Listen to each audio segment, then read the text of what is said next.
Praise the lord. దేవుని పరిశుద్ధ నామానికి మహిమ కలుగును గాక.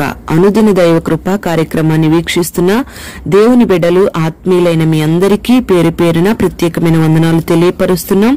నా దేవుడు నిశ్చయముగా మిమ్మల్ని ఆశీర్వదించును గాక.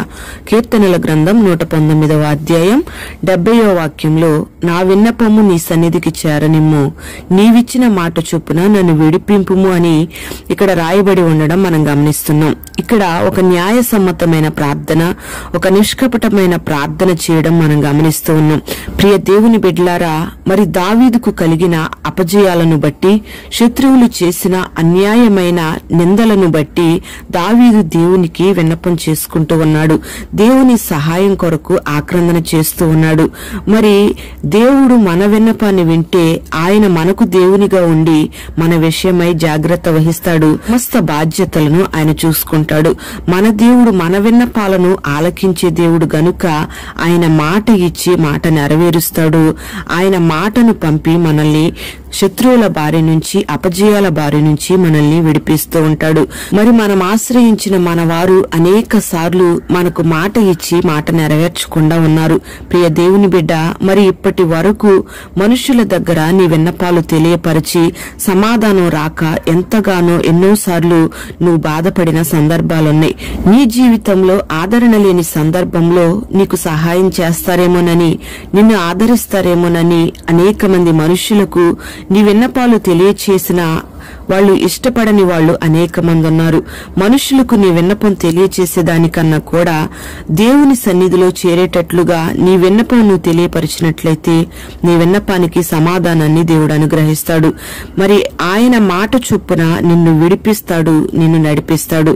మరి నువ్వు చేసుకునే నీ విన్నపం, అది ఉద్యోగం కోసమైనా, వ్యాపారంలో అభివృద్ధి కోసమైనా, వివాహ నిమిత్తమైనా, నీకు గర్భఫలం కొరకైనా, చదువుల రంగంలో విజయం కొరకైనా, కట్టుకుంటున్న గృహం కొరకైనా, వ్యవసాయ రంగంలో దీవెన కొరకైనా, అది ఏ విషయమైనా సరే నీ విన్నపం నువ్వు దేవునికి తెలియపరిచినట్లయితే నిశ్చయంగా నా దేవుడు నిన్ను ఈ దినాన్ని విడిపించబోతున్నాడు. నీకు అభివృద్ధిని, ఆశీర్వాదాన్ని కలుగు చేయబోతున్నాడు. ఆయన నీకు మాట ఇస్తే దానిని ఖచ్చితంగా నెరవేర్చే దేవుడై ఉన్నాడు గనుక నీకు కలిగిన భయములన్నిటిలోంచి, ఆపదలన్నిటిలోంచి నిన్ను విడిపించబోతూ ఉన్నాడు. మరి దావీదు యొక్క విన్నపం దేవుని సన్నిధికి చేరితే కలిగే దీవెనలు, కలిగే సమాధానం దావీదు ఎరిగి ఉన్నాడు గనుక తన ఆపద కాలంలో తన విన్నపాన్ని దేవుని సన్నిధికి చేరేటట్లుగా దేవుని సన్నిధిలో విన్నపాలు చేసుకుంటూ వచ్చాడు. నీవిచ్చిన మాట చొప్పున నన్ను విడిపించు అని దేవుణ్ణి బ్రతిమాలుకుంటూ ఉన్నాడు. ప్రియ దేవుని బిడ్డలారా, మరి ఈ దినాన దేవుని సన్నిధికి నీ విన్నపాలు చేరేటట్లుగా విన్నపం చేసే మనస్సును దేవుడు నీకు దయచేయునుగాక. దేవుని వాక్కు నీకు విడుదలయ్యి ఆయన మాట చొప్పున నీకు విడుదల కలుగునుగాక. నీ సమస్యలపై ఒక విజయాన్ని ఈ దినాన నువ్వు చూచుదువుగాక. అట్టి కృపను నా దేవుడు నీకు అనుగ్రహించి నిన్ను విడిపించి బలపరిచి నడిపించునుగాక. ప్రార్థన. పరిశుద్ధుడవైన తండ్రి, ప్రేమ కలిగిన దేవా, నీకు స్తోత్రం చెల్లిస్తున్నాం. ఈ దినం ఈ మాటలు విన్నని బిడ్డలందరినీ కూడా పేరు పేరున మీరు ఆశీర్వదించండి. ఇప్పటి వరకు నీ బిడ్డల జీవితాల్లో మనుషుల ఎదుట విన్నపాలు చేసుకుని సమాధానం రాక, ఆదరణ దొరకక ఎంతో మంది వేదన చెందిన సందర్భాలున్నాయి.